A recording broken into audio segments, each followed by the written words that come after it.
The evening my husband smiled and said, "My boss wants to meet you." I never imagined those simple words would lead to the most unforgettable chapter of my life. If someone had told me that one respectful conversation could change the way I viewed love, loyalty, and emotional connection forever, I would have laughed. But life has a strange way of testing the strongest hearts without ever asking permission. My name is Olivia, and at 38, I believe I had everything I needed. My husband, Daniel, and I had been married for 12 years.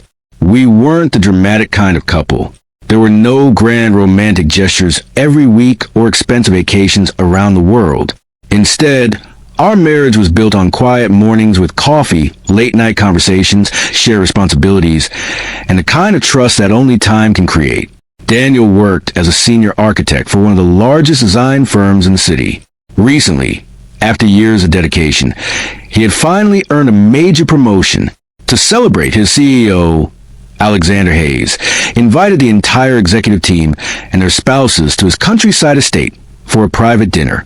"It'll just be a relaxed evening," Daniel assured me while adjusting his tie. "You always say that," I teased. "Then I spend the night wondering if I'm wearing the wrong dress." He smiled, stepped closer, and gently brushed a loose strand of hair behind my ear. "You could wear anything, Liv. You'll still be the most beautiful woman there." His words made me laugh, even though they also made me blush. An hour later, we pulled into the long driveway of Alexander's estate. The mansion stood quietly beneath the golden sunset, surrounded by gardens blooming with white roses and lavender. Elegant lights illuminated the entrance, while soft piano music drifted through the open windows. It felt less like visiting someone's house, and more like walking into a timeless painting. Alexander welcomed every guest personally. When he finally reached us, he shook Daniel's hand firmly before turning toward me. "So this is Olivia," he said warmly. His smile wasn't forced like many successful businessmen I'd met before. Instead, it carried genuine curiosity. "I've heard your name for years." I smiled politely. "I hope only good things." Daniel laughed. "Trust me, she deserves even better compliments than the ones I've given." Throughout dinner, Alexander moved naturally between conversations. He listened far more than he spoke. Whenever someone shared a story, he paid complete attention instead of waiting for his turn to talk. That alone made him different. After dessert, many guests gathered near the fireplace, while others wandered to the gardens. Wanting fresh air, I quietly stepped outside. The evening breeze carried the scent of jasmine across the stone pathway. I closed my eyes for a moment. Peace. Complete peace. "You escaped too." The familiar voice startled me. I turned. Alexander stood several feet away with 2 cups of coffee. "I thought you might want one." "Thank you." He handed me the cup before leaning casually against the garden railing. For several minutes, neither of us spoke. Oddly, the silence wasn't uncomfortable. It felt natural. Finally, he smiled. "Can I ask you something?" "Of course." "What keeps a marriage alive after so many years?" The question surprised me. Most people asked about careers, travel, children, not marriage. I studied his expression. There wasn't gossip hidden behind the question, only sincerity. I answered honestly. "I don't think love survives on excitement." He looked interested. "It survives because 2 people keep choosing each other, even on ordinary days." He nodded slowly. "Go on." "There are days when marriage feels effortless," I continued. "And there are days when it's simply a decision. A decision to stay kind during arguments, to keep listening, to forgive, to grow instead of keeping score." For a long moment, Alexander stared across the moonlit garden. I've never heard anyone explain it that way. He laughed softly. "I built companies worth millions, but I've never managed to build something as lasting as what you just described." His honesty caught me off guard. Successful people rarely admitted what they lacked, especially men with his reputation. "You seem lonely," I said gently. He didn't deny it. "I am." Those 2 words carried more weight than an entire speech. I've spent years chasing achievements. People admire me. They respect me. But very few actually know me. I understood that feeling better than he realized. "It's never too late," I said. He smiled sadly. "I hope you're right." Before returning inside, he hesitated. "Olivia, would you consider meeting me sometime?" I blinked. He immediately raised his hands. "Please don't misunderstand. I have no interest in crossing any boundaries. My therapist keeps telling me I need to learn emotional vulnerability." He chuckled awkwardly. "I honestly don't know how. I think," he searched for the right words, "I think you're someone who understands people." His request was unexpected, yet nothing about it felt inappropriate. There was no flirtation, no hidden intention, only someone quietly asking for guidance. "I'll have to speak with Daniel first," I replied. "I don't keep secrets from my husband." Instead of looking disappointed, Alexander smiled. "That's exactly why I asked you." When we returned inside, Daniel noticed a thoughtful expression on my face. "What happened?" I slipped my hand into his. "I'll tell you on the drive home." The road back was almost empty. Streetlights painted golden lines across the windshield. After listening carefully, Daniel remained silent for several moments. Finally, he smiled. "You know what? I think you chose the right person." "You aren't jealous?" He laughed. "Why would I be? I trust you. And honestly," he glanced toward the dark road ahead, "I've known Alexander for nearly 10 years. I've never seen him open up to anyone." His answer stayed with me long after we reached home. Lying awake that night, I couldn't stop thinking about one question. What happens when two strangers build an emotional connection while doing everything possible not to fall in love? 3 days later, after discussing everything openly with Daniel, I sent Alexander a short message. "If we're going to meet, it has to be completely transparent. Daniel knows and he supports it. If that ever changes, our conversations end immediately." His reply arrived only a minute later. I wouldn't accept it any other way. We met at a quiet botanical garden on a Saturday afternoon. There were no candlelit dinners, no hidden corners, no secrets.